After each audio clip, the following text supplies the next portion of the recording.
Media, اور media کا بھی ایک 20 سال کا سفر تھا. اس سے پہلے تو میڈیا بند تھا. اس سے پہلے تو صرف جو الیکٹرانک میڈیا تھا وہ تو صرف پی ٹی وی تھی. تو جنرل مشرف، اس کو داد دیں ہم کہ وہ ایک ڈکٹیٹر ہوتے ہوئے اس نے میڈیا کھول دیا، کیونکہ جنرل مشرف کے ساتھ سپورٹ تھی. لوگ تنگ تھے ان دونوں پارٹی سے، ان کی کرپشن دو دفعہ کرپشن میں گئی، لوگ تو تنگ تھے. تو لوگوں نے مشرف کو خوش آمدید اس کو ویلکم کیا.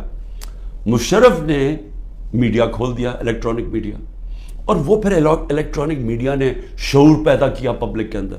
میری پارٹی بنی کیونکہ مجھے موقع مل گیا الیکٹرانک میڈیا پہ جانے کے لیے، نہیں تو 2 پارٹی سسٹم میں تیسری پارٹی تو نہیں آتی.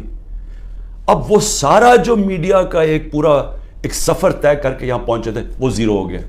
ایک حکم ملا ہے کہ عمران خان کا آپ نے نام نہیں دکھانا، یعنی جو سب سے بڑی پولیٹیکل پارٹی ہے، جس لیڈر کے اوپر اس وقت سب سے زیادہ پبلک اوپینین میں سپورٹ ہے، اس کو غائب کر دیا. تو دکھانا کیا پھر میڈیا پہ؟ اور پھر صحافی چپ کر کے. یعنی میں آج دیکھنا چاہتا تھا کہ کتنے میں دم ہے، کیا واقعی آپ آزادی رائے اور آزادی میڈیا کے ساتھ کھڑے تھے، یا آپ کو کتنوں کو صرف یہ آزادی رائے کے پیچھے چھپ کے ایجنڈاز کے اوپر کام کر رہے تھے، اور مالکان کے جو ایجنڈاز ہیں ان کے اوپر کام کر رہے تھے، اور مالکان ان سے فائدہ اٹھاتے ہیں. ان کو اتنا فائدہ اس سے نہیں ہوتا جو چینل سے ملتا ہے، ان کو جو بزنسز میں فائدہ ہوتا ہے. تو کتنے صحافی تھے جو ان ایجنڈاز پہ چل رہے تھے.